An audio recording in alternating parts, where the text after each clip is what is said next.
se você for sair antes do final da aula, você coloca o seu nome no chat. Se você não for sair, no final da aula eu vou acessar o chat, vou tirar o screenshot, né, de quem está presente. Mas aí você tem que sair antes. O que você faz? Você fala, professor, eu estou saindo. Só isso que tem que fazer lá no site.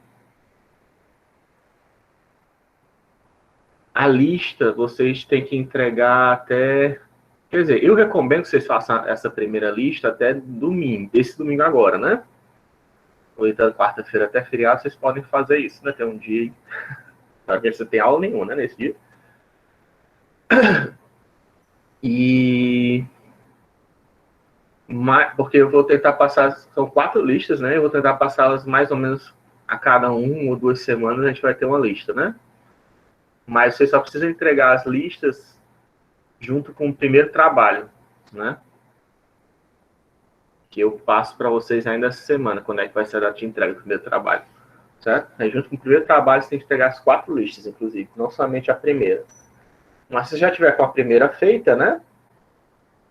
Aí você, na verdade, você vai ter que se preocupar em fazer a quarta e entregar o trabalho, se quiser fazer a quarta, né? Cada lista vale 0,75, lembrando, né? E o trabalho vale 7. Então, voltando aqui. A gente está falando de geometria, começou a falar de geometria na aula passada, né? Já discutiu o paradigma do espaço-universo, já discutiu computação gráfica, para que serve. Aí falando do ponto, né? Só lembrando que o ponto, né, é aquela unidade que é usada de medida, né? Ela serve para medir, mas ela não é ela em si não é, ela não tem medida, né? A gente usa o ponto para medir, mas ele em si não tem medida, por isso que a gente chama que ele é adimensional, né? O termo correto realmente é adimensional. Pesquisei até no livro, vários livros diz isso. Mas eu acho o termo mais correto é você dizer que ele é amorfo, tá? Ele não tem uma forma, ele não tem uma forma pré-definida. Ele não tem uma dimensão, não tem um tamanho, né, definido. Ele serve para medir, mas ele em si ele não tem uma medida, né? Quando você vai vai no termômetro e olha lá 36 graus Celsius, ou você olha naquela pistola de infravermelho, né? Você vê, minha temperatura está 36,6 graus Celsius, o estado não está com febre, né? Aquilo ali é um ponto, né, na escala Celsius, mas o ponto em si ele não tem um tamanho, né? Ele não tem uma forma pré-definida. Ele serve para justamente vocês capturar medições, né? Ou então posições. Também posição, né? Mas posição também é uma forma de medição, né? Você está medindo uma posição no mapa, uma localização no mapa, né? Certo? Então, para isso o ponto serve para isso, né? Medir e para se localizar, né? Localização e medição. Medição não é errado, tá? Também, medição e medida são sinônimos, tá? Só detalhes, né? Aí nós vimos que a gente pode multiplicar o ponto, né? Você pode multiplicar o ponto ou dividir por um escalar, né? O escalar é um número unidimensional, né? Certo? A gente pode somar pontos, que a gente soma cada coordenada correspondente, né? No caso, eu coloco aquelas letrinhas, né? A letra maiúscula representa o ponto, a letra minúscula com subscript, então seria, se fosse um número de 3 dimensões, teria P1, P2, P3. Se fosse o Q de 3 dimensões, teria Q1, Q2, Q3. Somando os dois, né? P1 mais Q1, P2 mais Q2, P3 mais Q3. E a principal operação que a gente pode fazer é as médias, né? Com pontos médias e médias ponderadas, tá? Isso é importante, isso é uma das operações mais importantes que tem, né? Porque média ponderada, tanto média como média ponderada, isso na verdade o que a gente está fazendo é interpolação, certo? Do mesmo jeito que você consegue, quando a gente tem P e o Q, né? São só 2 pontos, eu consigo encontrar quem é o ponto que está no meio. O ponto do meio tem esse nome especial, né? Média, mas na verdade, usando interpolação, que a gente vai ver no futuro, em breve, você consegue pegar qualquer ponto entre P e Q, tá? E como é que você pega usando um fator diferente, né? Para P e um fator diferente para Q, né? Nesse caso da média, a gente está pegando o quê? A gente está pegando 0,5 de P e 0,5 de Q, né? Mas se a gente mudar esses fatores, 0,3 de P e 0,7 de Q, ou 0,1 de Q e 0,9 de P, né? Sempre soma 1, né? A gente está pegando parte de um todo, né? A gente consegue pegar qualquer número entre P e Q. Esses números entre P e Q, eles não têm um número pré-definido, um nome, né? Pré-definido que tem média, né? Genericamente se chamaria de média ponderada. Ou interpolação, né? Também. Aí você consegue pegar qualquer número ali. Isso serve também não somente para linhas, mas também para áreas ou volumes, tá? Você também consegue pegar dentro de um volume ou dentro de uma área, fazendo interpolação, né? Uma espécie de média ponderada, você consegue pegar qualquer ponto ali dentro, tá? Em qualquer posição que você quer, seja no centro, o centro geométrico, né? O mais comum, mas pode pegar qualquer ponto ali dentro que você deseja, tá? Fazer uma simulação de volume, né? Ou então você quer fazer, às vezes, cálculo de iluminação, né? Que é um dos principais usos de vetor. A gente vai, que a gente começou a discutir na aula passada, né? Vetor, que eu falei para vocês, ele parece um ponto, mas é diferente, tá? Porque parece que a descrição é a mesma, né? Tem esse P maiúsculo, a letra maiúscula ainda para representar o vetor, só que agora tem aquela setinha na cabeça dele, né? Um vetor de 3 dimensões, né? Teria P1, P2, P3, que nem o ponto, né? E no caso é de 2 dimensões, é só P1 e P2. Só que o vetor é essa setinha vermelha, tá? Essa setinha vermelha, quando ela não tem...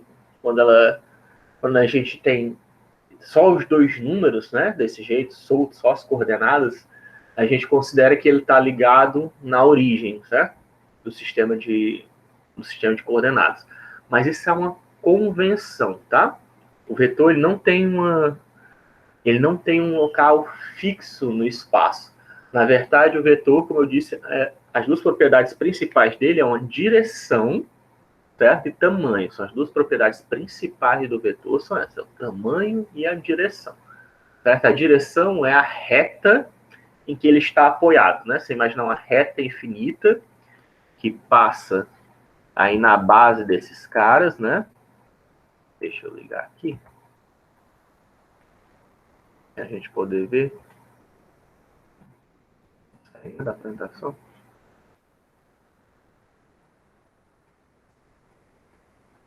Não começou? Aqui, show desktop.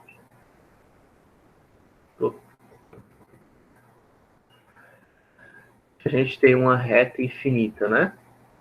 Que passa aqui, né? Minha mão é torta. Né? Essa reta infinita aqui é a direção desse vetor. E a outra reta nesse cara aqui, né? Seria... Tentando fazer uma reta com o mouse, né? Mas, enfim. Essa outra reta aqui seria a outra direção, né? Seria as duas retas para cada um. A direção desse vetor, 7, 4, e essa daqui é a direção do vetor 3, 3, né? Certo? E o tamanho é justamente esse comprimentozinho aqui, vermelho deles, né? Esse comprimentozinho aqui, né? Esse aqui é o tamanho dele, né? E esse aqui é o tamanho dele, né? Especificamente. Agora você vê muita gente dizer, né? Que eu acho que eu mencionei, que vetor também tem sentido, né? Mas sentido não é uma propriedade explícita, tá? Do vetor. É explícita quando a gente desenha, né? Mas daí quando você desenha, enfim, quando você desenha o vetor, ele tem uma setinha, né? Quando você desenha o vetor, ou seja, é implícito, né, na verdade. E quando você desenha o vetor, você consegue ver a setinha, né? E o tamanho também, não sei. Mas, por que eu estou falando isso? É porque o sentido, ele não tem um significado, a não ser que você use uma referência, tá? Por isso que eu falo, isso é bom vocês começarem a ter essa noção, né? Quando a gente fala de ângulo, né? E quando a gente fala de ângulo, acho que a maioria de vocês associa logo uma figura poligonal, né? Eu sempre associava inicialmente, né? Quando a gente fala de ângulo, a gente associa logo, já pensa num polígono, né? Porque entre dois lados existe um ângulo, né? De um polígono. Mas só que o ângulo não existe só um polígono, né? Ele também pode existir para retas, né? Para segmentos de retas e para vetores, né? Mas é quando existe um ângulo, como o vetor ele é só um segmento, né? Quem é o outro segmento que forma esse ângulo, né? Que diz quem é a direção do vetor. Então, você precisa de uma referência, né? Você precisa especificar quem é a sua referência para poder saber qual é o ângulo de inclinação do vetor, né? A mesma coisa com sentido, tá? O sentido não faz sentido você falar de sentido sem dizer quem é a sua referência, tá? Você consegue ver que ele está crescendo para cá, né? Quer dizer, que o vetor está indo nessa direção, né? Mas que direção é essa, né? Por que você considera que essa é a direção A ou a direção B, né? Na verdade, o que interessa para a gente, né? Voltando àquele mesmo conceito que eu tinha falado para vocês, que quando você fala de sentido, é melhor você falar de sentido positivo e sentido negativo, né? E para você poder falar que isso aqui é sentido positivo ou negativo, se nessa direção aqui o seu vetor está crescendo ou decrescendo, não dá para saber só pela setinha, tá? Ou seja, a setinha é só um artifício ilustrativo, né? Mas na verdade ela não está te dizendo sentido, né? Até parece que eu sei que ele está indo nessa direção. O que você está vendo aí, na verdade, é a direção, né? A setinha está dizendo a direção que o vetor está indicando. Mas o sentido mesmo ainda não está, certo? A gente engana, né? Porque o sentido que existe é justamente o sentido positivo ou sentido negativo. E se você não colocar uma referência, você não sabe quem é o sentido positivo e negativo. Isso é importante, professor? Isso é, porque quando você pega uma figura geométrica, por exemplo, um modelo 3D que a gente estava discutindo, o comum, certo? O mais comum, por exemplo, figuras geométricas, figuras que são fechadas, tá? Que não tem buracos. Você separa o espaço com interior e exterior, tá? Você chama curva de Joule, curva... Como é que é o nome? Tem um nomezinho para isso, não estou lembrando agora. É curva de Jordan, perdão. Quando tem uma curva de Jordan, curva de Jordan é toda curva que separa claramente no espaço, né? Quem é o interior e quem é o exterior, certo? Você faz um círculo no plano 2D, isso pode ser uma curva de Jordan, ele tem um interior e tem um exterior, certo? Você faz uma esfera no espaço 3D, onde também tem você vai ter uma superfície de Jordan, talvez, né? E ele tem um interior e um exterior, certo? Aí, nesse caso, quando você tem esse interior e exterior, né? Aí fica fácil você definir quem é o... Por que eu estou falando disso? Porque aí você consegue definir claramente um sentido para os seus vetores, porque aí você pode dizer todo vetor que aponta para o interior do objeto, ele é negativo, e todo vetor que aponta para o exterior do objeto é positivo. Entendeu? Então, tipo, você tem uma curva, você tem um vetor desse solto aí, que nem está no meu slide. Você dizer que se ele é positivo ou negativo, por quê? Referência a quem? Só se a gente chamar que, de repente, o teto, né? Que o y positivo infinito aí, é o positivo, todo vetor que estiver apontando em direção ao y positivo, infinito, indo em direção, crescendo na direção x, y, né? Ele é positivo, e todo vetor que estiver apontando na direção negativa de y é negativo, né? Isso na prática significaria o quê? Você olhar se o y, se a coordenada y do vetor é positivo ou negativo, para dizer se o vetor é positivo ou negativo, né? Ou então você pode fazer a mesma coisa com x. Se estiver andando na direção positiva de x, o vetor é positivo, está indo no sentido positivo. E se ele estiver com coordenada negativa, ele vai estar no sentido negativo, né? Então, nesse caso aqui, o menos 7,4. Poderia, se a gente considerar o x, né, ele está indo na direção negativa, porque é o caso do menos 7, e aqui ele está indo na direção positiva, por causa do 3, ou então se a gente considerar o y, que foi a primeira sugestão que eu fiz, os dois estariam indo na direção positiva. Certo? Por isso que eu falo que sentido depende da sua referência, tá? Não é uma propriedade intrínseca do vetor, não. Ou melhor, ele é uma propriedade intrínseca do vetor, mas ela não é explícita, né? Ela não, como é que posso dizer assim, ela não faz parte, ela não tem como você colocar, ela não está clara no vetor sem uma referência, né? Não sei se tem um nomezinho, acho que tem um nomezinho para isso, mas enfim, ela depende de um referencial, certo? Sentido depende de um referencial. Sem ter esse referencial, se falar que o vetor tem sentido, fica sem sentido. Falar que o vetor tem sentido sem falar qual a sua referência não tem sentido. Certo? Basicamente é isso. Porque quando você fala que o vetor tem um ângulo, você consegue até medir, né? Você consegue até descobrir qual é, quem é que você está considerando como referência. Eu digo assim, o ângulo, a direção do vetor é 30 graus. Eu consigo pegar 30 graus a partir do vetor e chutar onde é que está o ponto de uma direção de referência, né? Mas o sentido já é mais difícil, né? Chutar. Você tem que deixar isso, embora muita gente não faça isso, né? Mas o correto seria deixar claro qual é o sentido que você está usando para o vetor. Enfim. E aí eu peguei aqui o GeoGebra, né? Para a gente ver. Isso aqui é uma ferramenta gratuita, né? Que vocês podem baixar na internet. Ele serve para você fazer vários tipos. É uma espécie de baseado no MATLAB, né? Parece, né? Não é bem MATLAB, mas a ideia dele é mais ou menos você fazer gráficos geométricos, né? Então, ele tem uma opção aqui de você traçar um vetor. Com 2 pontos você faz um vetor, né? Certo? E aí com esse vetor, vou achar isso aqui, não. Esse vetor, nesse caso, tá aqui as coordenadas dele, ó, certo? Um vetor normalmente você faz usando...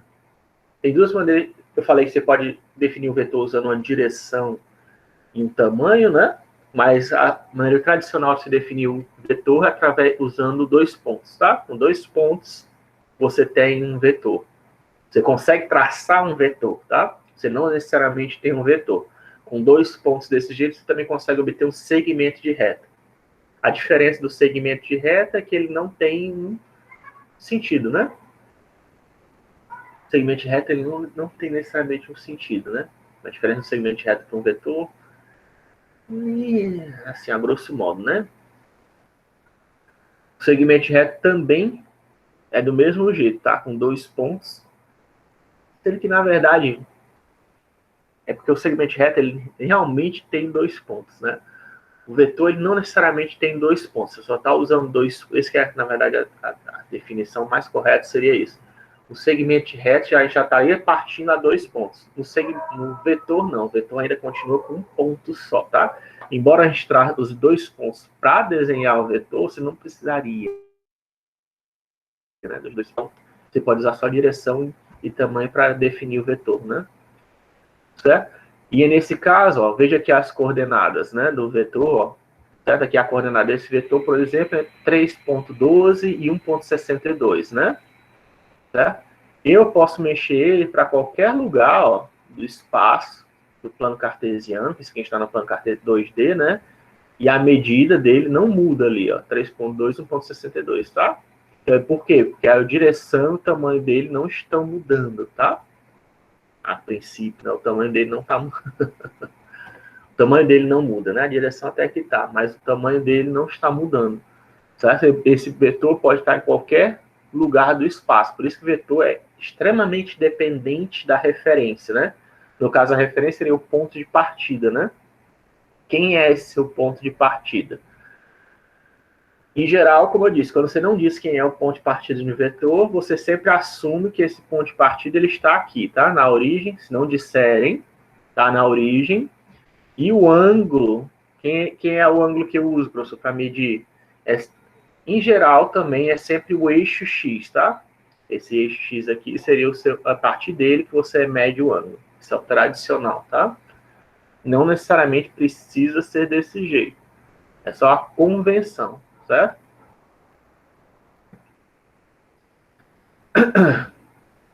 Então, o vetor, ele pode estar em qualquer lugar do espaço.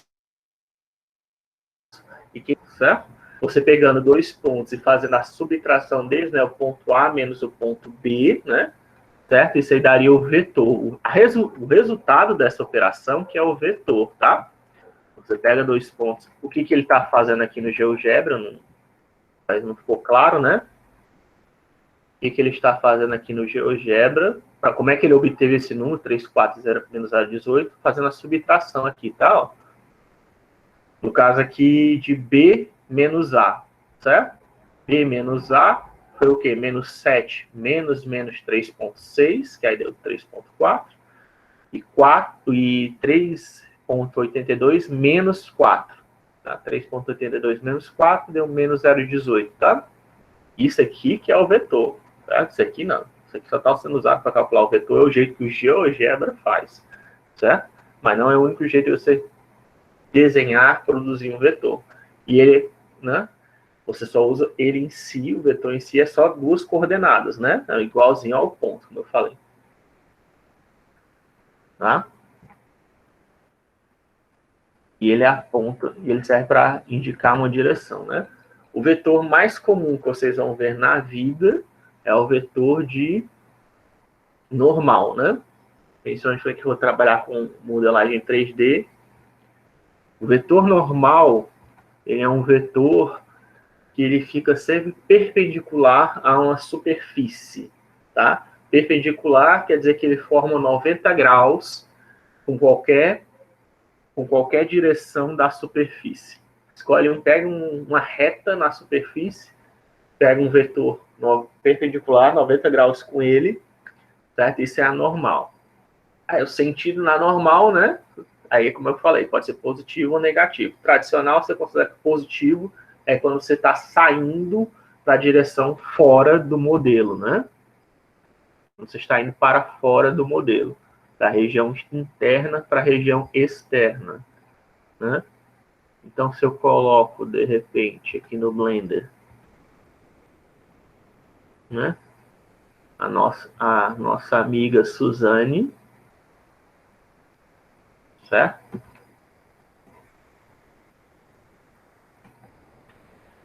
Ela é um modelo 3D, né? E nós temos... Eu acho que é... Devia ter visto isso. Tem um jeito aqui de exibir as normais. Deixa eu ver aqui.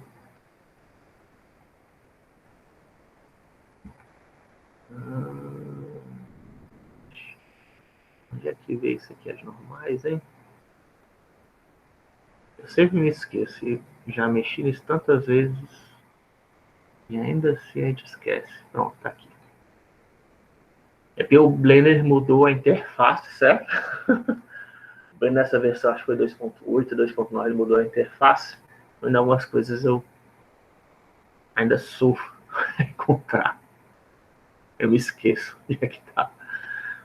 Enfim, certo? Então, essas setinhas azuis aqui que vocês estão vendo no modelo da Suzane parece um pouco espinho, né? Eita, nós.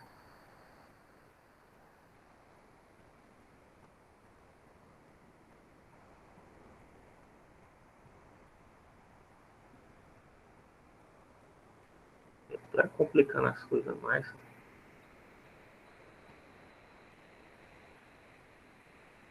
Eu quero é só que você desapareça, né? Ele tá criando mais.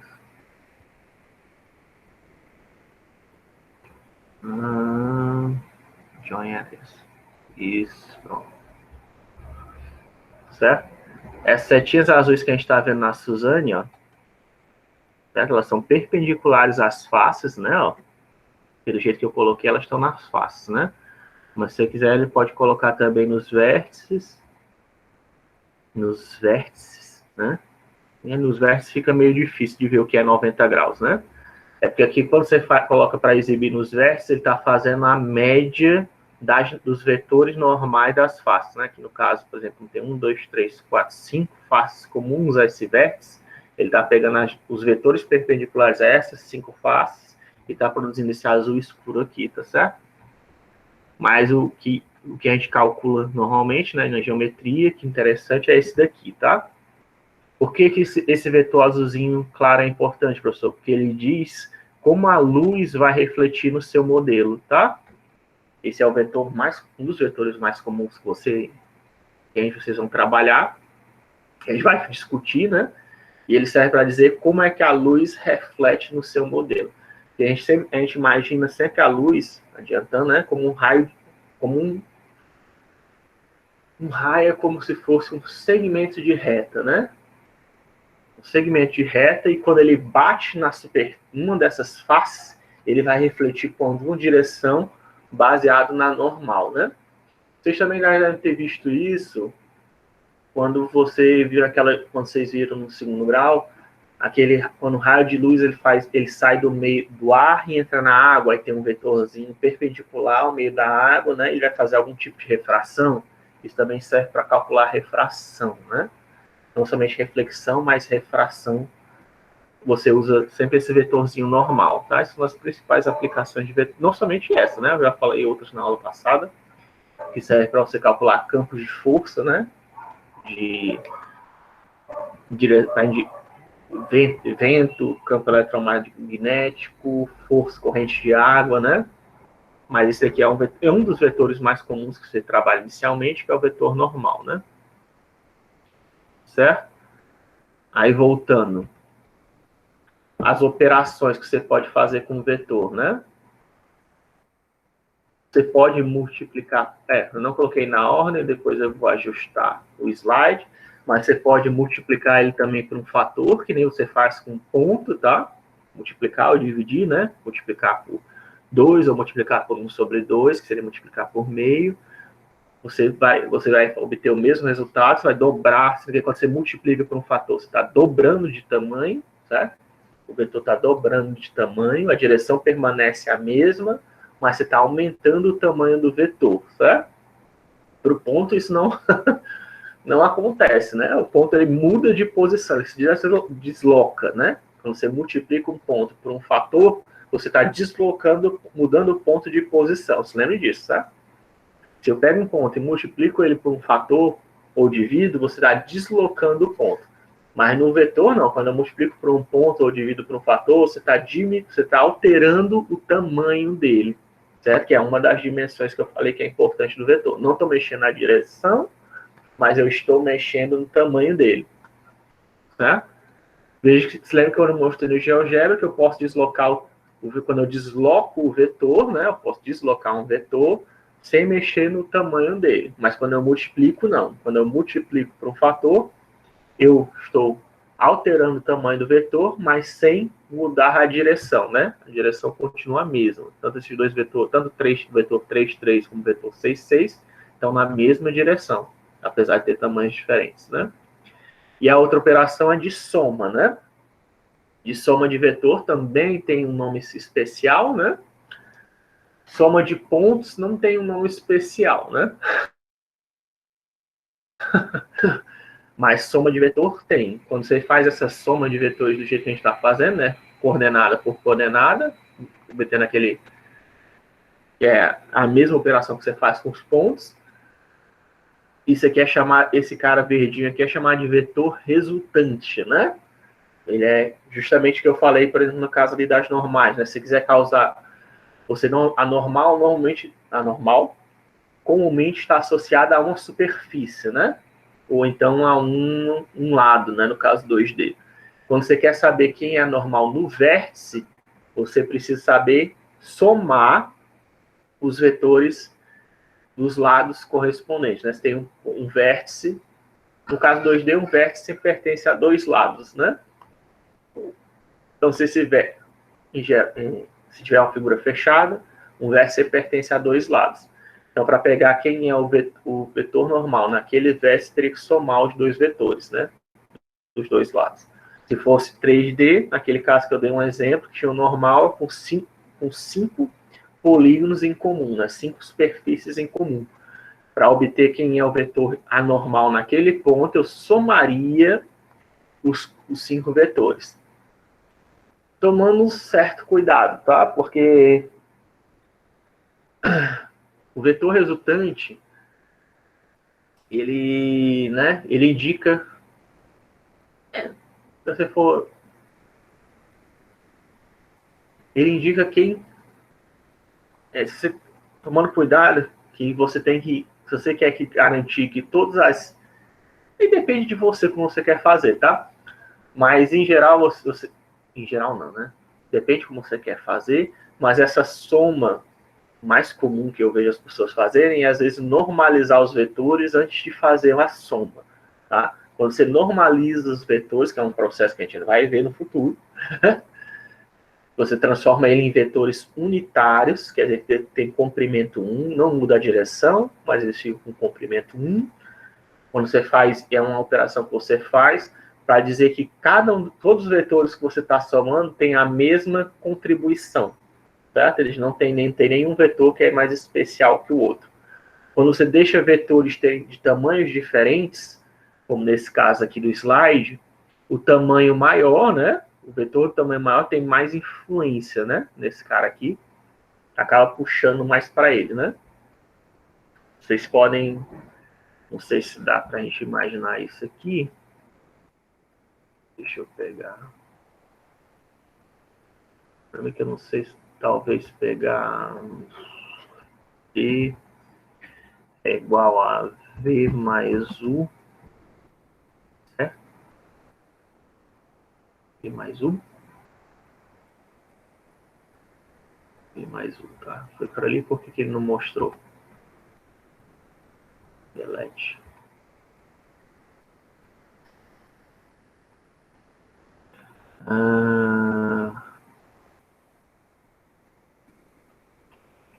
W é igual a vector. Aqui a gente pode fazer assim, V mais U. Pois é, ele não vai mostrar onde eu estou querendo, né?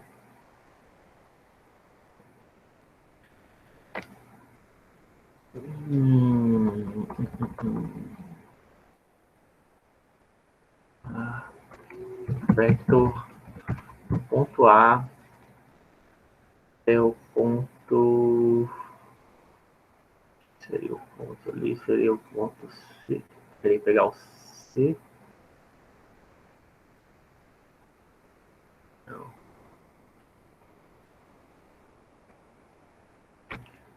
A, só se for A mais B mais U, né? Deixa eu fazer isso. Não deixa eu fazer isso. Seria muito bom se ele deixasse, né?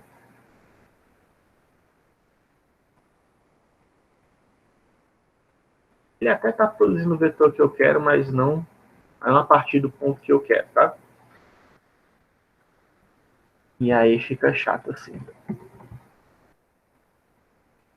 Pois é, mas não é isso que eu quero não, cara. Não entendeu. Esse vetor aqui resultante, certo? Ele estaria bem aqui, na verdade, tá? Opa, Ctrl Z. Tem que selecionar aqui, tem que selecionar setinha, senão ele vai ficar criando vetor adoidado. Ver se dá pra... Se eu trouxer o A pra cá, já que eu não estou conseguindo levar o vetor até lá, né?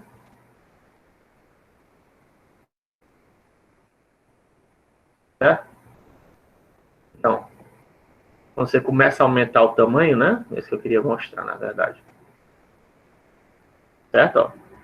O vetor que tem o maior tamanho, puxa ele, né? Ó. Esse aqui é o W, né? O nosso vetor resultante. Deixa eu ver se eu consigo colocar uma corzinha diferente para ele. Vai ficar preto, né? Bota um vermelhinho. Não precisa desse show label, não. Show label. Eu quero é do vetor, cara. Show label. Show label. Pronto. Ótimo. Certo? Então, ó, quem tem o tamanho maior, ó, ele puxa, tá vendo, ó, o vetor? E aí, conforme eu for aumentando o tamanho do outro, ó, vendo o que está acontecendo, ó, o maior ele vai puxando, né, o outro.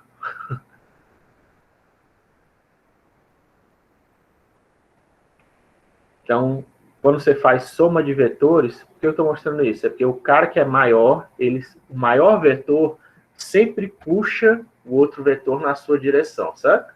Isso aí funciona com 2 vetores, mas também isso pode funcionar com 30, 100, 200 vetores, né? Se você tem vetores de tamanhos diferentes, o maior vetor vai puxar, vai ter maior influência, né, na direção final, no vetor resultante, né? Certo? O maior vetor sempre tem influência na direção resultante. Então, muitas vezes, na hora de você... Muitas vezes não. Comumente, as pessoas, para evitar esse tipo de influência, eu quero que os 2 vetores tenham a mesma influência no objeto, você normaliza eles, você transforma eles em vetores unitários, tá? Que aí você evita que isso aconteça, né? Você, tipo assim, é como se fosse a média, né? Para você fazer a média dos vetores, né? Você faria a normalização dos vetores, somaria isso. Se você só somar os vetores pura e simplesmente, o vetor maior vai ter uma maior influência no vetor resultante, certo? Isso faz sentido, se vocês quiserem pensar de maneira física, né? Isso é bom ter aquela noção física também. Matemática eu acabei de mostrar para vocês, mas você quer ter a noção... Matemática é isso que eu acabei de mostrar para vocês, né? A noção física é pensar que se tem um cabo de guerra, né? Tem um grupo puxando para um lado, né? Tem 2 grupos de pessoas segurando um cabo, né? Isso é um cabo de guerra. Não sei se todo mundo já ouviu falar nisso. Cabo de guerra, né? Vou mostrar, né? Tem ali, mas não tem. Porque não mostra as 2 pessoas, né? Pronto, aqui tá o cabo de guerra. Aqui as criancinhas brincando. Poucas.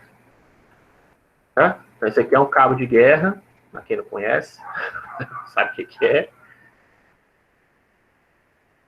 Tá? Imagine que isso aqui são vetores, né? Isso aqui é um vetor puxando para um lado, isso aqui é um vetor puxando para o outro. Obviamente, o lado que tiver mais força, né? Ou que tiver mais crianças, todas as crianças têm a mesma força, vai puxar para si, né? Dá para fazer isso aí. Essa analogia só funciona no caso de 2 vetores, né? Mas você pensar, mas continua valendo para qualquer quantidade de vetores, tá? A analogia, embora funcione só para 2 vetores, para qualquer quantidade de vetores também funciona assim, tá? O vetor mais forte vai puxar o resultante para si. A não ser que todo mundo tenha a mesma força. Se tiver todo mundo a mesma força, o que acontece? O que acontece é que ninguém se mexe, né?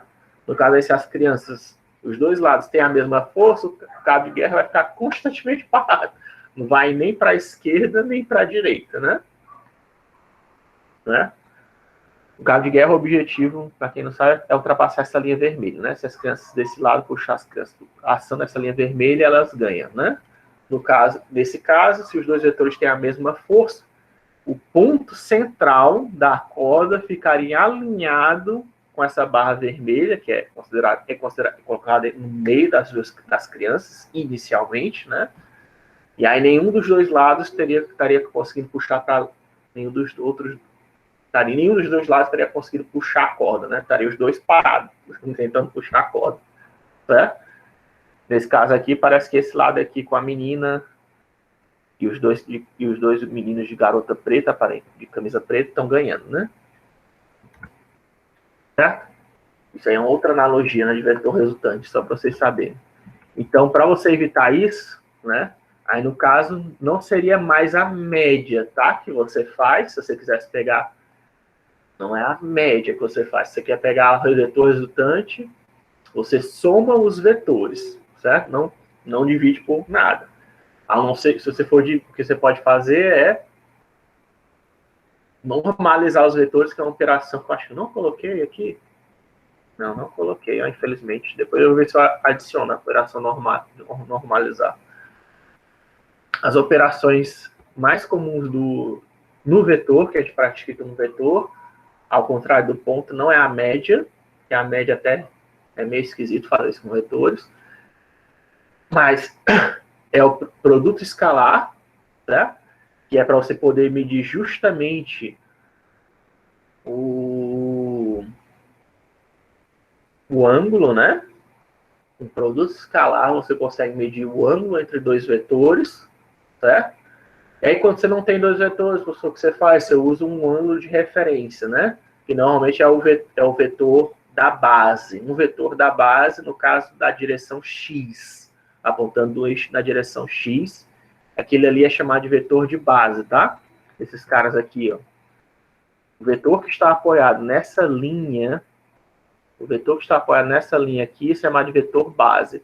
E o outro vetor que está apoiado nessa linha também é chamado de vetor base. Eles têm comprimento 1, seria um vetorzinho aqui de 0 a 1, certo? Na direção X.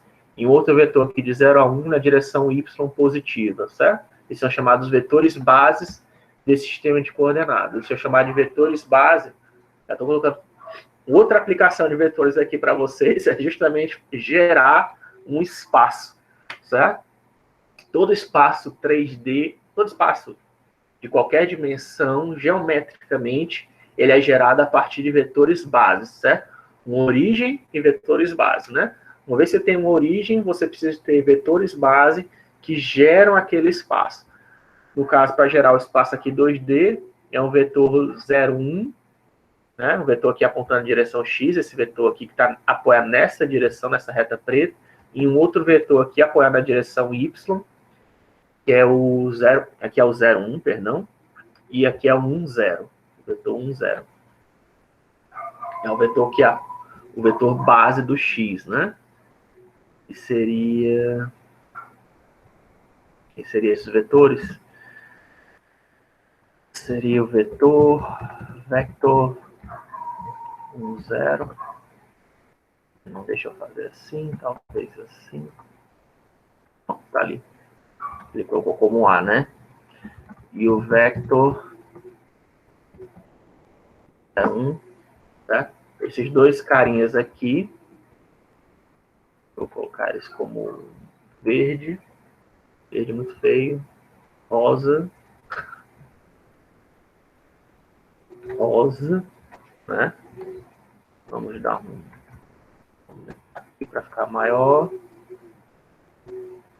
Bom, tá? Esses dois caras aqui, eles são os vetores chamados vetores base desse espaço 2D que a gente está vendo aí no GeoGebra, certo? E eles geram o que é chamado de vetores base, porque qualquer ponto do espaço 2D você consegue gerar a partir de uma combinação linear desses dois vetores, tá? Isso vale para... Mas eles são bem simples, tá? Os vetores base são chamados de vetores canônicos aqui, que no caso do X é o 1, 0 e do Y é o 0, 1. Isso vale para qualquer espaço que você imaginar, tá? O espaço 1D, o vetor canônico seria só o número 1, né? O vetor canônico é 1. No espaço 3D, quem seria o vetor canônico? O X é 1, 0, 0. Aí do Y, 0, 1, 0. E do Z, 0, 0, 1. Espaço 4D, quem é o X? É 1, 0, 0, 0. O do Y é o 0, 1, 0, 0. Do Z, o 0, 0, 1, 0. E do W, 0, 0, 0, 1. Certo? Que são os chamados vetores canônicos. E através de vetores canônicos, por exemplo, do espaço 4D, você gera todo e qualquer ponto ou vetor do espaço 4D. A partir dos vetores canônicos do espaço 3D, você gera todo e qualquer ponto do vetor do espaço 3D. E a partir desses dois vetores do espaço 2D, no caso aqui, chamados de A e B, minúsculo, você gera todos os vetores e pontos do espaço 2D, certo? E são chamados vetores canônicos. Eles são usados para preencher o espaço. Enfim. Aí aqui com a primeira operação desses produtos, né, do vetor, mais importante que a gente... Isso eu estou dando exemplos de vetores, tá? Não é para vocês decorarem ainda isso, não. Estou dizendo para que serve vetor, porque vetor é importante, né?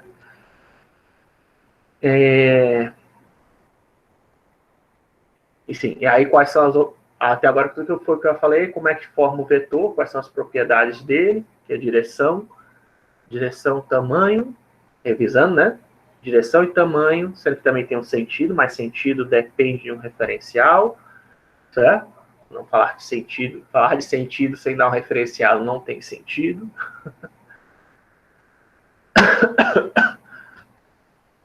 E a principal operação que a gente faz com o vetor é o produto escalar. O que é o produto escalar? O produto escalar é um pouquinho diferente, tá? O produto escalar, o que eu vou fazer? Eu vou usar esses asterisco, tá, nos meus slides. O asterisco para a gente não é multiplicação, certo? Multiplicação eu uso o ponto, tá? Quando eu quero fazer multiplicação, eu uso ponto. Produto escalar é o asterisco, tá? Nos meus slides. E aí, quando eu coloco esse asterisco, quer dizer que é o produto escalar. O que é o produto escalar? O produto escalar é você fazer, primeiro, a multiplicação, né, coordenada a coordenada, de cada uma das coordenadas dos dois pontos envolvidos. Ele sempre uma operação entre dois vetores sempre, certo? O produto escalar sempre se faz entre dois vetores. E se eu quiser fazer de 3, professor? Aí você faz primeiro o produto escalar entre os dois vetores e depois faz o resultado, você faz o produto escalar com o terceiro vetor, certo? E aí depois o resultado, você faz com o resultado do produto escalar de 3 vetores, você faz com o quarto e assim sucessivamente. Então, aí você pega o produto escalar, você pega a coordenada P1 do P, por exemplo, multiplica pela coordenada Q1, depois a coordenada P2 com a Q2, a P3 com a Q3, e você não coloca isso num vetor, você soma, né, essas multiplicações de cada coordenada. Isso vai resultar em um escalar, certo? Produto escalar, por isso que chama de produto escalar. Independente de quantas dimensões tem o seu vetor, o produto escalar de um vetor com outro, você vai dar um escalar, certo? No caso, isso aqui é a fórmula geral para qualquer dimensão, né? Tem o somatório aqui para todas as dimensões. Você multiplica a coordenada na dimensão i pela coordenada na dimensão i do vetor correspondente e depois soma todo mundo, certo? Um caso mais simples aqui, no caso 2D, por exemplo, eu coloquei, você pegaria P1 vezes Q1 mais P2 vezes Q2, certo? Isso aqui é o produto escalar dos vetores P e Q, certo? E o que esse valor nos diz, professor? Esse produto escalar, ele nos diz quem é o ângulo, tá? Quem é o ângulo entre esses dois vetores. Ele nos ajuda, né? Tem que fazer para pegar o ângulo mesmo, você tem que aplicar ainda arco cosseno em cima desse número, tá? E dividir por deixar eles unitários, né? Mas ele serve para isso, certo? Ele é parte, isso aí é uma outra operação, né? Mas o produto escalar ele serve para isso, ele faz parte dessa operação de você obter quem é o ângulo, tá? Entre esses dois vetores, P e Q. Como eu acabei de falar, quando você soma dois vetores, ele não tem influência, né? O maior não tem influência do menor. Então, quando a gente quer pegar o ângulo, a gente tem que primeiro reduzir eles para o tamanho unitário, antes de poder pegar quem é o ângulo entre eles, tá? Mas o que eu quero que vocês se foquem agora é só saber fazer o produto escalar, certo? E o produto escalar, que é a operação mais básica, é isso, certo? Ele entra tanto nesse cálculo de descobrir quem é o ângulo, que aí você faria P1 vezes Q1 mais P2 vezes Q2, no caso do 2D, ou também para você saber quem é o comprimento, né? Que são as duas. O ângulo, a direção do vetor também serve para isso, né? Para você descobrir quem é a direção do vetor. E para descobrir o comprimento também, né? Para você descobrir o comprimento de um ângulo, de um vetor, basta você fazer o produto escalar dele com ele mesmo, tá? Você faz P vezes esse asterisco P, né? Que aí P1 vezes P1 mais P2 vezes P2, você vai usar isso para descobrir quem é o tamanho, esse escalar resultante vai ser usado para descobrir quem é o tamanho do vetor, certo? Ou seja, as duas propriedades do ângulo você consegue obter através do produto escalar, tá? O produto escalar também é usado em outros casos, tá? Ele também serve para você calcular volume, por exemplo, tá? Área, não. Área, se eu não me engano, tem outro cara que faz isso. Mas para volume, o produto escalar ainda serve. Ângulo e comprimento, principalmente, né? O produto escalar. E aí, agora essa aqui é a operação mais chatinha do vetor, que é o produto vetorial, tá? O produto vetorial eu represento, é outra operação tradicional dele, eu vou usar o arroba, tá? Quando eu quiser fazer o produto vetorial, e o arroba, né? Ele vai indicar para a gente quando eu quiser fazer produto vetorial nos meus slides. Ele é uma operação um pouquinho mais diferente e ela é um pouquinho mais complicada.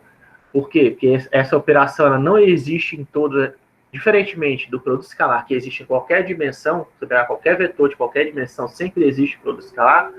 Produto vetorial não existe para qualquer dimensão, tá?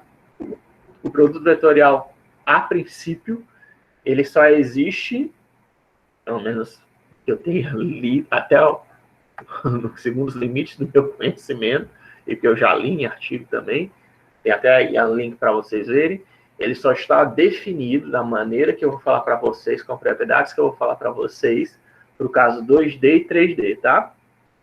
Para 2 dimensões e para 3 dimensões, que é a principal área que você trabalha você trabalha com geometria em computacional, você normalmente trabalha com geometria 2D e 3D, tá?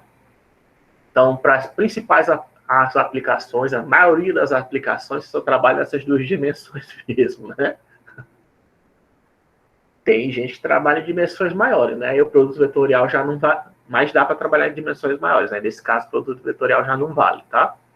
Mas para 2D e 3D ele vale. E para que ele serve? O produto vetorial, quando você faz o produto vetorial entre 2 vetores, ele faz parte, ele serve para calcular a área, certo? Essa área desse paralelogramo branco aqui, definido entre P e Q, certo? A área dele é obtida através do módulo do produto vetorial entre esses 2 vetores, certo? E o volume também dá para calcular usando o produto vetorial, certo? Área e volume dependem de produto vetorial.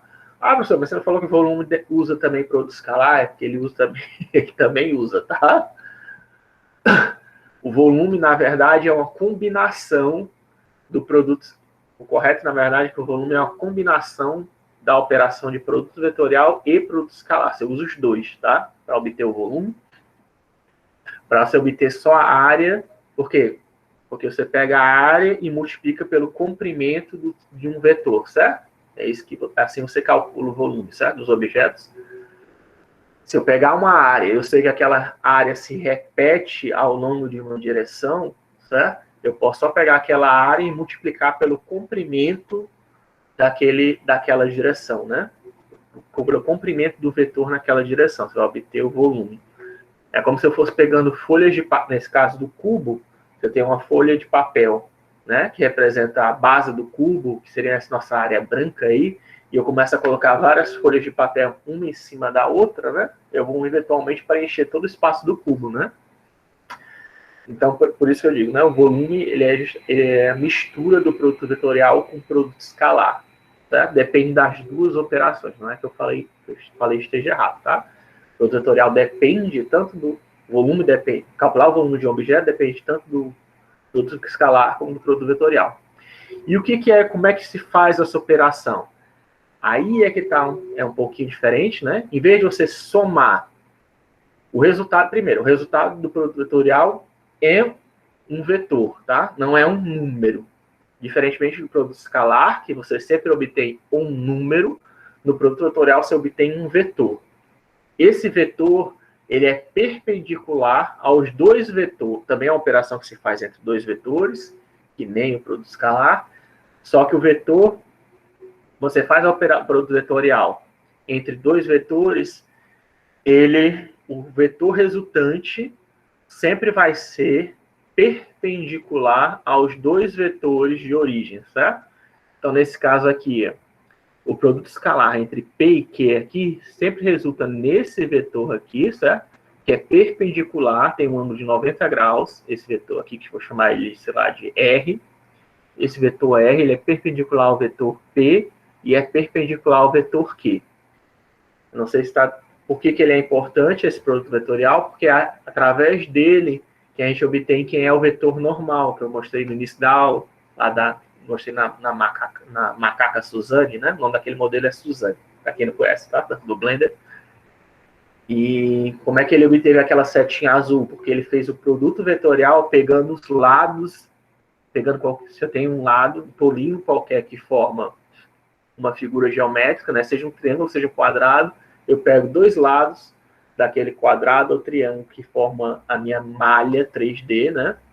Meu objeto 3D qualquer, aquele embrulho, né, do meu objeto 3D, pego dois lados dele, faço o produto vetorial, o resultado é justamente o vetor normal, certo? Aí que sentido, professor, vai estar esse vetor normal? Aí depende, tá? O produto vetorial tem essa característica. Se você faz produto vetorial de P por Q e Q por P, é diferente, tá? P por Q pode dar no sentido positivo, vamos assumir, né? Se P, o produto vetorial de P por Q, que nem está aqui, tá? Se eu definir que esse produto vetorial de P por Q dá que essa direção aqui é a direção positiva, o produto vetorial de Q por P, ou seja, o contrário, vai dar um vetor também perpendicular a P e Q, só que para baixo, tá? Apontando para baixo, também perpendicular a P e Q, só que agora apontando para baixo, certo? Tá vendo? Então, não tem um resultado único, tá? Diferentemente da soma de vetores, né? Que o resultante é único, no produto escalar, dependendo da ordem, certo? Você pode obter um resultado num sentido ou no outro sentido, no sentido positivo ou no sentido negativo, certo? Isso para vetores, tá? E aí, como é que você faz isso, né? Como é que é o cálculo? Primeiro, é parecido com o produto escalar, você vai multiplicar coordenadas, só que em vez de somar, você vai subtrair, tá? Eu coloquei aqui, tanto que eu coloquei a fórmula, não tem uma fórmula geral, e eu coloquei a fórmula aqui tanto para o caso 3D, como para o caso 2D, tá? No caso 2D, como é que é a fórmula desse vetor?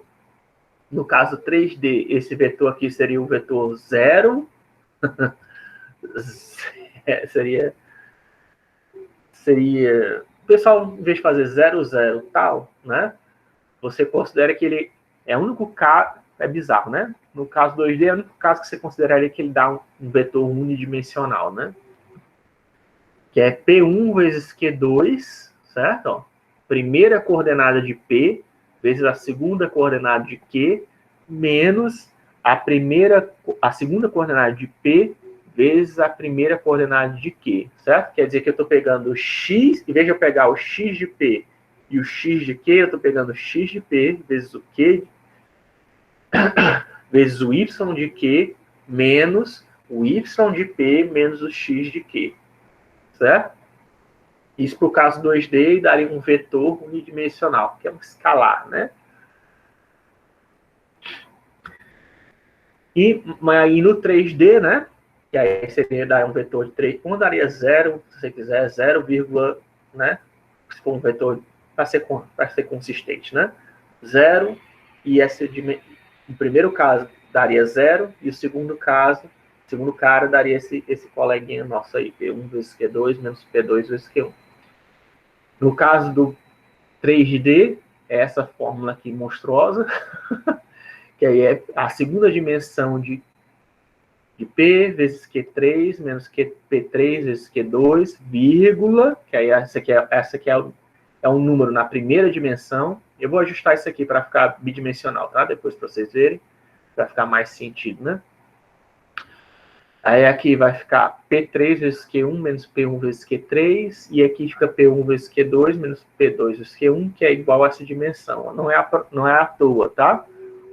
O produto vetorial 2D, na verdade, é o produto vetorial 3D simplificado. Eu sei que a fórmula é complicada, mas tem um truquezinho, né? Qual o truquezinho que eu pego, né?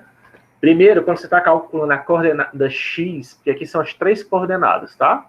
Tem o produto vetorial de P por Q, produto vetorial 3D. Isso aqui é a fórmula mais comum, tá? Infelizmente, isso aqui não é o caso mais comum de se usar.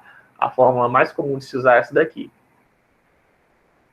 E aí, como é que eu faço o truquezinho, né? Você não precisa decorar a fórmula, né? Na verdade, não se preocupe, que a maioria tem bibliotecas que você coloca lá. O produto vetorial é chamado de cross product, tá? Eu esqueci de falar isso. E o produto vetorial em inglês, tá? Ele é chamado de cross product e o produto escalar é chamado de dot product, tá? Então, quando você for pegar uma biblioteca ou qualquer matemática para fazer isso, você vai ver, ele vai ter esses métodos, tá? Cross, que aí você sabe que é o produto vetorial, e o dot é o produto escalar, tá? Não precisa decorar isso, né? Mas, para quem quiser, né, o truquezinho é esse que eu faço. O truquezinho que eu faço é esse. Primeiro eu quero calcular a coordenada x do meu vetor resultante. Se eu quero calcular a coordenada x, ela não vai aparecer na multiplicação, certo? No cálculo deles. Veja que aqui, ó, não aparece nem P1, nem Q1 aqui, ó. Quer dizer que eu vou usar sempre 2 e 3, né? Vou usar as coordenadas y e z dos vetores, né? E começa sempre pela coordenada do primeiro vetor, né? Ó, certo? Então, aqui, como eu não vou usar x, quem é a próxima coordenada depois x é y. Então, vai ser y de p vezes z de q menos z de p vezes y de q. Tá vendo? Eu comecei pelo yz de p e aqui eu alterno, né? Z e y, né? Aí agora faço as multiplicações, subtraio, aí faço vírgula, vou pegar agora a coordenada y. Na coordenada y, eu não vou usar a coordenada y, né? Eu vou usar então quem só x e z. Só que aí quem está do lado da coordenada y não é o x, tá? É o z. Aí você pega o z de p vezes o x de q menos o x de p vezes o z de q, tá? Então, da esquerda para a direita, como você escreve, tá? Você tem x, y, coloca x, y, z do lado do papel. Então, x, quem está do lado direito é o y. Quando você está no y, quem está do lado direito é o z. E quando você está no z, quem está no lado direito é o x, tá? Repete como se fosse x, y de novo, o x de novo. Então, na coordenada z, você vai usar só x e y, né? Aí é o x de p vezes y de q menos o y de p vezes o x de q. Isso é o truquezinho que eu uso, tá? Sempre lembrar, você não usa, a ideia é essa, você usa subtração ao invés de soma, e para cada coordenada você vai usar subtração ao invés de soma, você não usa nem a coordenada que você está calculando no vetor, você não usa nas multiplicações. Se eu estou calculando a coordenada x, eu vou usar y e z. Se eu estou calculando a coordenada y, eu vou usar x e z. E se eu for calcular a coordenada z, eu vou usar x e y. Certo?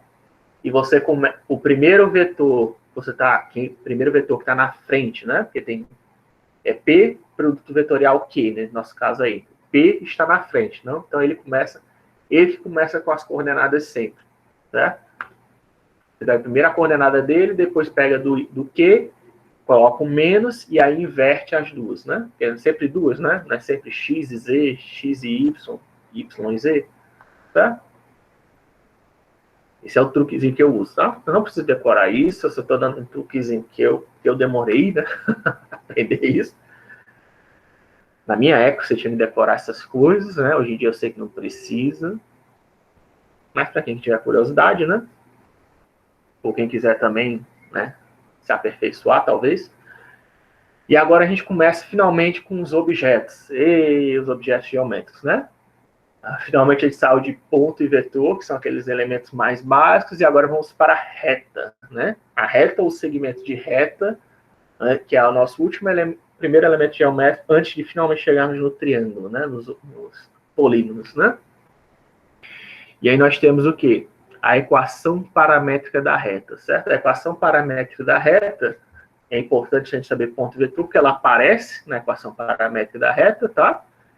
Como a gente vê aqui, né? Ó, a equação paramétrica da reta está me dizendo o quê? Que a partir do ponto de origem, no caso aqui P0, se eu somar um vetor U, né? O vetor U é esse cara aqui, apontando, ele estaria em cima daqui, tá? Dessa direção. Eu coloquei ele aqui embaixo só para a gente poder ver ele melhor, porque se tivesse colocado aqui em cima ia ficar uma zona, né? Mas esse cara aqui, ele está aqui embaixo, tá? Ele é um vetor nessa direção, tá? Se eu pegar o ponto de origem qualquer, somar a direção U multiplicada por um escalar qualquer, esse aqui pode ser um número qualquer, né? Eu não posso multiplicar um vetor por um número qualquer, 2, 3, 7, menos 2, menos π, tá? Se eu multiplicar esse vetor por um número e somar com P0, você pode somar pontos e vetores, tá? Não tem problema. Eu vou obter um outro ponto, no caso aqui P1, tá? E esse P1, ele está em qualquer lugar desta reta aqui, dessa direção, certo? Isso é a equação paramétrica da reta. Eu consigo obter qualquer ponto entre P0 e P1 que eu quiser, usando essa equação, mas também fora deles, tá? Se você quiser obter um ponto aqui fora, também ou um ponto aqui antes, eu consigo, tá? Qualquer ponto, né? Por isso que é um ponto. Por isso que é a equação paramétrica da reta, porque qualquer ponto nesta reta daqui, certo?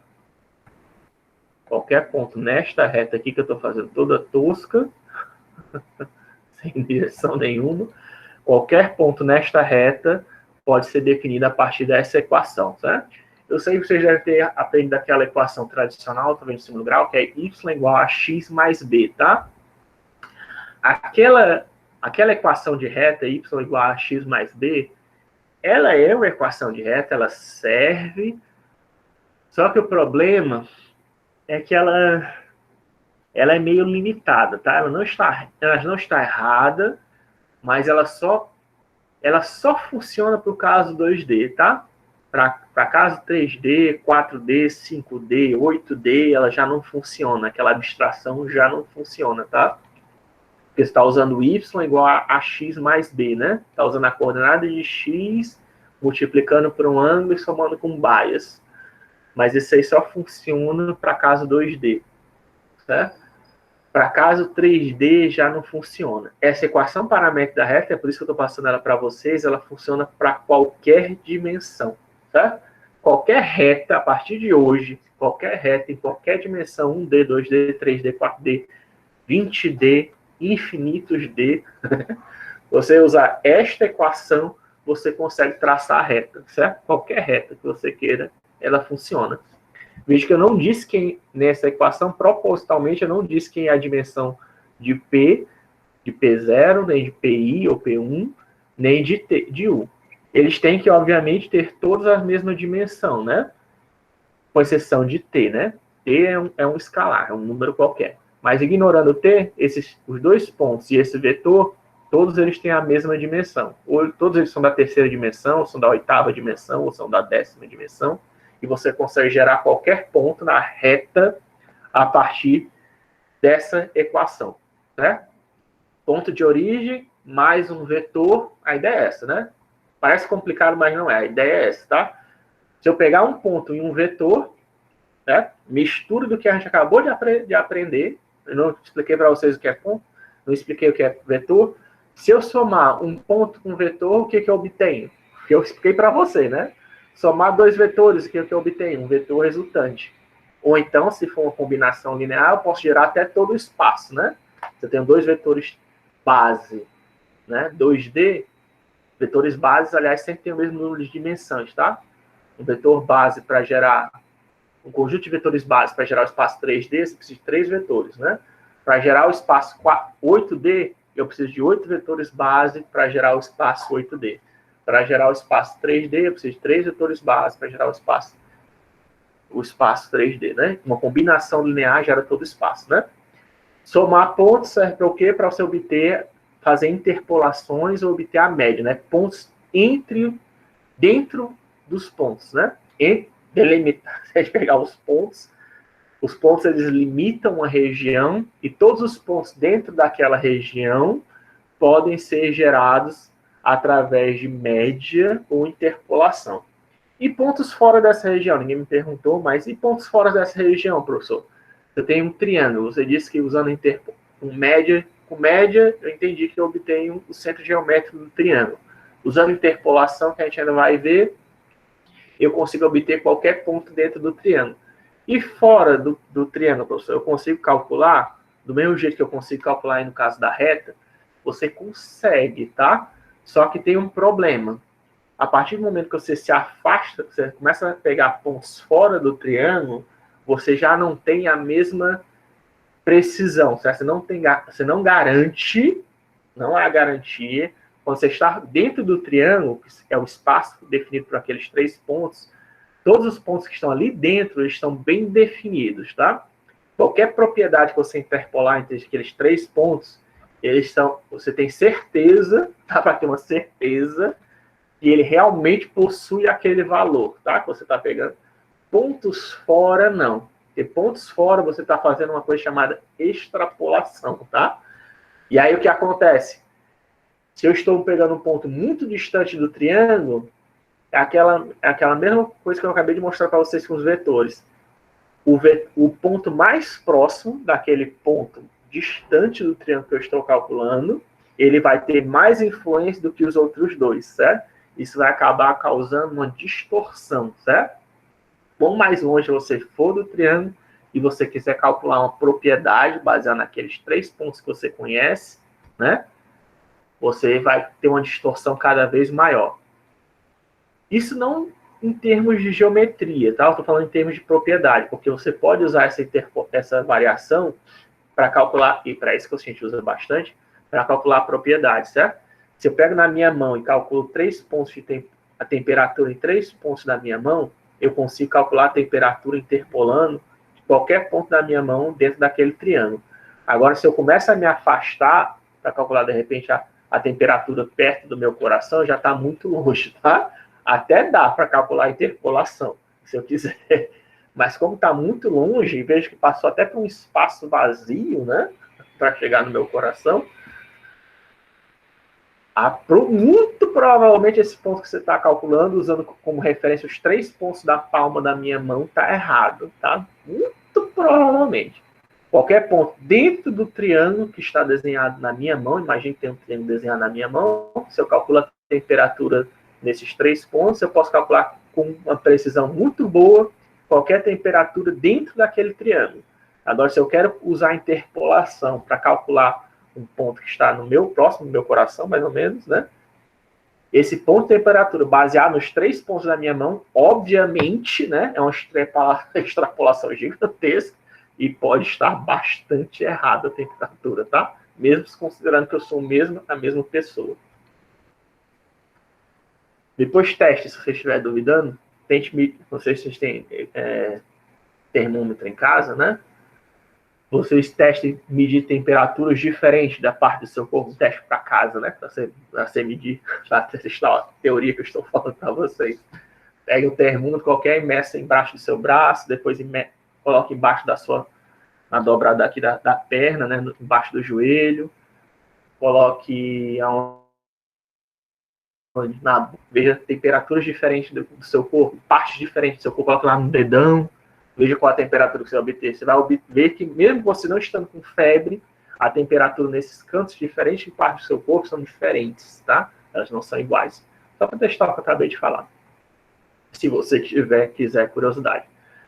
Então, isso é a equação paramétrica da reta, certo? Um ponto, somar pontos, a gente obtém média ou interpolação. Somar vetores, a gente obtém um vetor resultante ou o espaço, consegue gerar todo o espaço, né? E se eu somar ponto com vetor, o que a gente obtém? A gente obtém a equação paramétrica da reta. Mas, professor, você falou também que isso serve para segmento de reta. Eu não consigo gerar o P0 e o P1? Consegue. Nesse caso, o que você faz? Você limita quem? O T. Tá? A gente disse que para você poder pegar entre o P0 e o P1, a gente define que o vetor U vai ser justamente esse vetor aqui de P1, entre P1 e P0. Vai ter um vetor aqui. Deixa eu apagar. Quando você quer fazer isso como segmento de reta, a equação é a mesma, tá?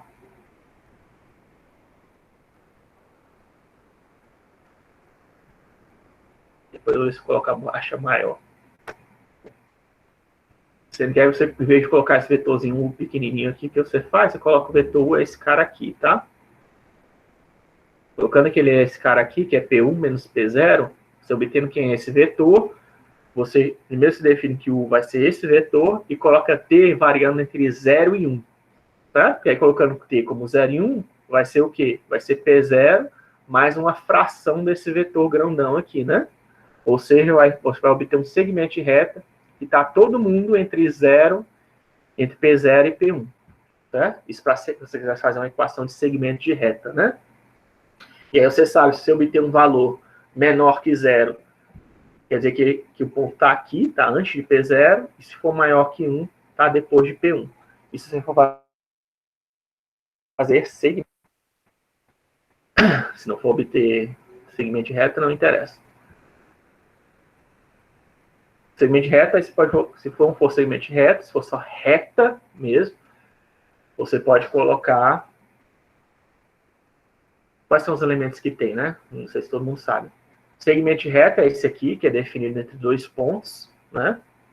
Tem início e tem fim, certo? Esse aqui é um segmento de reta. E aí, nesse caso, o vetor seria entre P0 a P1, e aí você usa uma fração dele, entre 0 e colocar um T entre 0 e 1, para obter todos os números que estão aqui dentro. Tem a reta, que eu acabei de falar, que é um ponto mais um vetor multiplicado por qualquer escalar. Isso dá a reta completa em qualquer espaço. Segmento também, tá? Em qualquer espaço, dá para você gerar. E tem a semirreta. A semirreta é que começa de um ponto e vai numa direção infinitamente, né?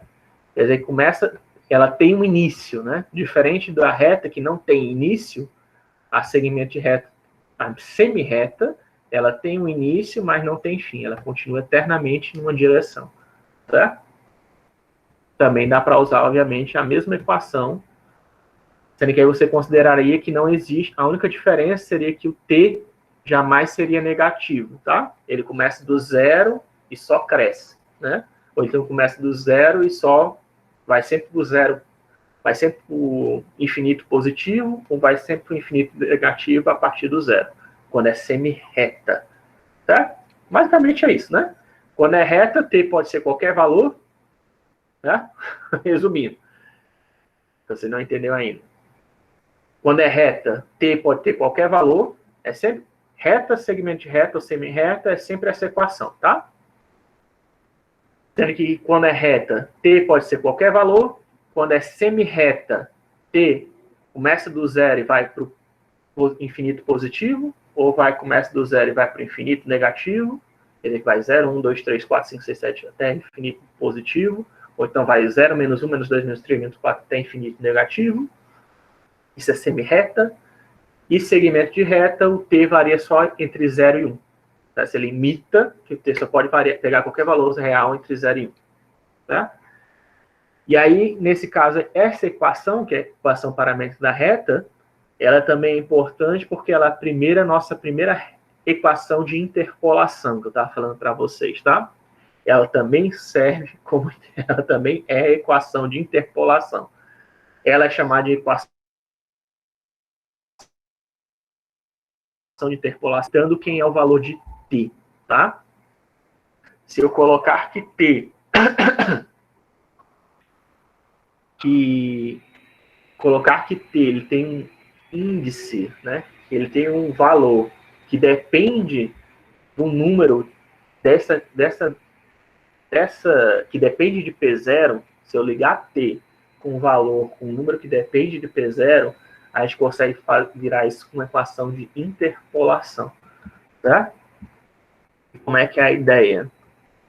A ideia é a seguinte, só para a gente ver aqui, certo? A equação é essa daqui, tá? Genérica, P0 mais TU, né? certo? Só que eu posso, isso aqui é a equação da reta, da semi-reta e da segmento de reta.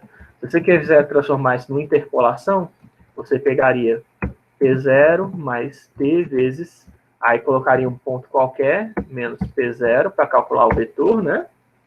Que poderia ser um ponto qualquer, tá? Menos esse ponto aqui, né? Um ponto qualquer, menos o ponto resultante, obviamente. Certo? E aí, você pode organizar isso, né? P0 mais T vezes P1, T ponto P1 menos T ponto P0, tá? Certo? E aí, ó, a gente faz que o P, ele é igual a, pegando P0 em evidência, né? Fica 1 menos T ponto P0 mais T ponto P1. Tá? Isso aqui é a equação de interpolação. Para um segmento, para uma reta, para um segmento de reta ou para uma semi-reta. Tá?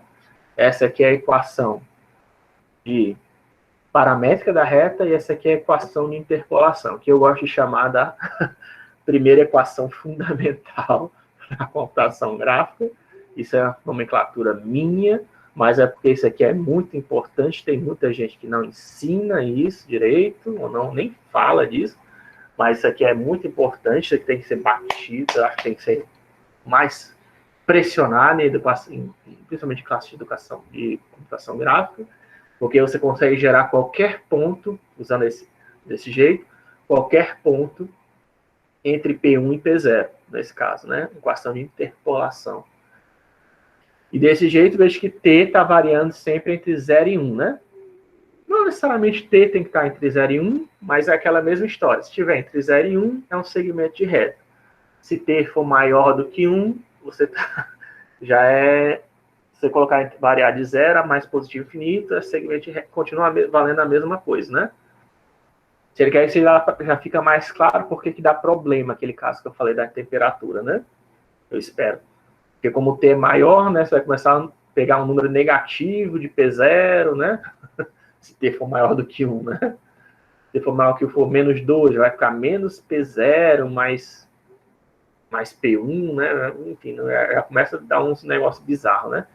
Embora seja possível, tá? Calcular errado. Veja que essa fórmula aqui é a mesma. Na verdade, as duas fórmulas são iguais, tá? Qual foi a única diferença dessa fórmula para a fórmula de cima?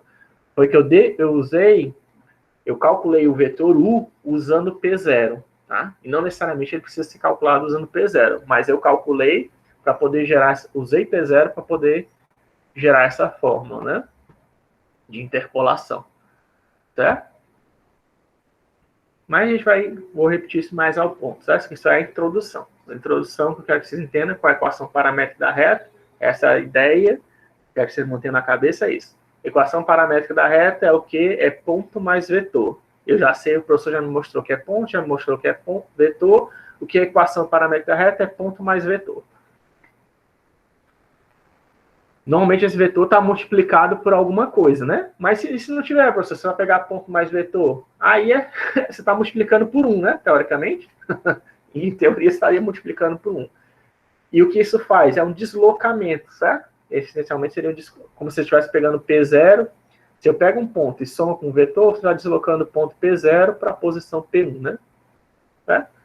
Para isso que, olha uma aplicação no vetor, né? De você fazer, eu falei que você pode mover retas, né?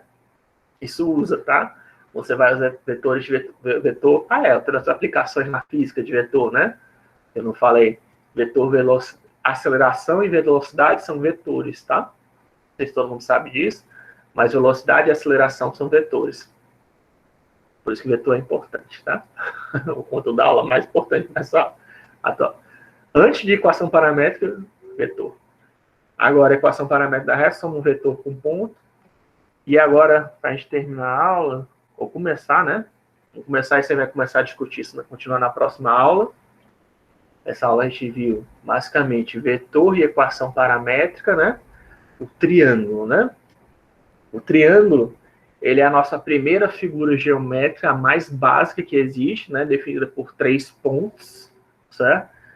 E ele já é uma combinação, né, de 2 vetores, certo? O vetor U, aí, que no caso é P2 menos P0, e o vetor V, que é P1 menos P0, certo?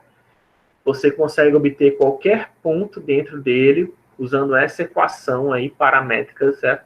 1 menos alfa vezes P0 menos mais 1 menos alfa 2 vezes alfa 1 vezes P1 mais alfa 1 vezes alfa 2 vezes P2. Tá? O que é esses alfa 1 e alfa 2? Se lembra que na equação paramétrica da reta a gente só tinha um T que controlava quem era a interpolação na única direção que tem, né, que é U. Nesse caso aqui, como tem precisa de duas direções, né, para pegar pontos dentro do triângulo, precisa de duas direções, então quem aqui diz o quanto eu estou andando na direção de P1 e o quanto eu estou andando na direção de P2? É justamente o alfa 1 e o alfa 2. Se você quiser T1 e T2, né? Tá? O T1 e o T2, ou alfa 1 e alfa 2, são os que diz quanto é que eu estou andando na direção de P1, na direção de V, e quanto é que eu estou andando na direção de U. Certo? Isso permite você gerar qualquer ponto dentro do triângulo. Certo? Eu não queria entrar muito, porque eu já acho que eu queria que vocês tentassem focar mais na equação paramétrica da reta, mas só para ter ideia, né? O que é a equação paramétrica do triângulo? É a combinação de um ponto, de 3 pontos, né? E 2 vetores, né? Basicamente é isso, né? A combinação de 3 pontos e 2 vetores dá a equação paramétrica do triângulo, né? Já começou a complicar, né, professor? Mas, enfim. Existem outras... sim, bom lembrar, né? A equação paramétrica, como eu acabei de mostrar para vocês, no caso da reta, ela não é única, tá? Eu acabei de mostrar para vocês que dá para a equação paramétrica da reta, ela também vira interpolação, né? No caso da equação paramétrica do triângulo, essa equação que eu estou mostrando para vocês, ela usa vetores, né? Eu vou demonstrar isso na aula passada, tá? Está escrito ali demonstrar, na próxima aula eu vou demonstrar tanto essa como essa, tá? Porque não sei se dá tempo, não vai dar tempo de eu demonstrar as duas, tá? Mas não se preocupe, eu ainda vou demonstrar lá no nosso, que até agora eu só demonstrei o vetor, né? No nosso coleguinha, o GeoGebra, né? Mas eu vou demonstrar para vocês também o funcionamento dessas duas retas, tá? Essas duas equações, a equação paramétrica da equação do triângulo lá no GeoGebra. Eu só vou primeiro apresentando, depois vou demonstrar para vocês na prática, mas o que eu estava falando é que existem outras maneiras de fazer a equação paramétrica do triângulo, certo? Não é única, certo? De você pegar pontos internos ao triângulo. Tem outra que é a equação baricêntrica. Eu não gosto da baricêntrica, tá? Preferência minha, de professor, não gosto. Por quê? Porque para calcular esse ponto aí, P1, tudo bem que nesse caso aqui você soma 2 vetores, né? 2 vetores acaba usando os 3 pontos, né? Você pode, a equação paramétrica do triângulo depende de 3 pontos ou depende de 2 vetores, né? Você fala, eu falei 3 pontos e 2 vetores, mas é redundante, né? Porque os 2 vetores usam os 3 pontos, né? E os 3 pontos geram 2 vetores. Então, na verdade, a equação paramétrica do triângulo depende de 3 pontos, né? Existe uma equação que eu falei que é a equação baricêntrica, que é muito comum você ver na internet, sabe? Eu acho que provavelmente os matemáticos gostam mais dela, por algum motivo. Mas, e por isso que alguns pessoal de computação adota ela. Mas o problema da equação da baricêntrica é que ela usa área, tá? Para poder calcular onde é que está esse P1. E aí por isso eu não gosto. Porque aí a área é um cálculo mais complicado. Eu teria que fazer o quê? Produto vetorial, né? Para calcular essa área. E aí, produto vetorial, ele é... além de ser uma operação complexa, é uma operação complexa para o computador, e não é exatamente precisa, né? Aqui eu acho que essa operação... não sei se aqui seria uma operação mais simples. Depois eu vou ver quantas operações tem. Mas eu prefiro mais se trabalhar, eu particularmente prefiro essa forma de vetores, tá? Porque é você que você está fazendo é multiplicando um vetor, na prática você está fazendo isso, multiplicando a vetor para um escalar, multiplicando o outro vetor para um escalar e pegando a resultante, né? É uma operação mais simples do que fazer o produto vetorial, né? Você usa subtração e aí tem que pegar as coordenadas correspondentes. Enfim, não gosto muito. Eu acho esse aqui um método, eu particularmente acho esse método mais simples, tá? Tem outras, depois eu pode discutir as vantagens. Mas se está falando disso é porque só para dizer que existem outros métodos de calcular aqui esse ponto interno, tá? Essa equação paramétrica do triângulo ela é importante, tá? Do mesmo jeito que a reta é importante, a do triângulo também é importante, certo? Porque existe uma técnica chamada de triangulação. Você já deve ter ouvido falar disso, talvez, que o GPS ele faz triangulação, ou que seu celular faz triangulação para saber onde você está, né? É um jeito de você fazer, certo? É usar isso, tá? Você usar essa regra, essa interpolação entre os 3 pontos, você tem, no caso aqui de Fortaleza, você teria tem torres de transmissão cercando você, né? Que você não sabe onde elas estão, mas é quando você faz chamada, essas torres de transmissão conseguem localizar onde é que você está com o seu celular, né? E localizar você está dentro do triângulo formado por elas, né? Ou então, e a pessoa que você está tentando localizar normalmente também está entre 3 torres de transmissão, né? Essas torres de transmissão não precisam estar próximas uma da outra, tá? Pode estar bastante distante, tá? Mas você pode usar isso. Tem 2 tipos, tá? Triangulação é quando usa 3 pontos, mas também tem uma técnica que você usa 4 pontos para obter qualquer ponto ali dentro, tá? Que também é usado, tá? Acho que para satélite o povo até prefere usar essa de 4 pontos. Porque é a próxima equação que a gente vai ver, eu vou falar isso na próxima aula, que seria fazer do quadrado, né? Ou do quadrilátero. Acima disso a gente não vai ver, tá? A gente vai ver só do triângulo e do quadrilátero. E lógico também as versões 3D delas, tá? Mas a gente não vai ir além disso. São os principais, né? O triângulo e o quadrilátero são os principais. E que são usados na vida real, inclusive, né? No caso, como eu disse, da triangulação, ela é usada para você, no caso, quando você faz telefonia com o seu celular, para saber onde você está e a pessoa que você está localizando, onde é que ela está, né? Também serve para isso, mas também serve para localizar o seu carro, né? Onde é que você está no mapa. Isso serve também para posicionar navios, para posicionar aviões no espaço, certo? Então, isso aí se vocês aprenderem isso, não está uma coisa só específica de computação gráfica, não. Você vai ver que tem aplicações em vários ramos da sua vida. Certo? Então, com isso, a gente termina a aula de hoje.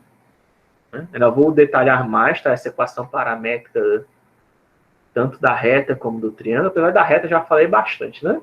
Só falta demonstrar ela, mas vou demonstrar também, na próxima aula, vou demonstrar isso no GeoGebra para vocês, a equação paramétrica da reta e a equação paramétrica do triângulo, e vamos falar do quadrilátero, que é a próxima e a última. E vamos falar vamos continuar falando de outras geometrias, né, também. Hoje eu me enrolei um pouquinho a língua, não é sempre eu estou assim, mas hoje eu estou.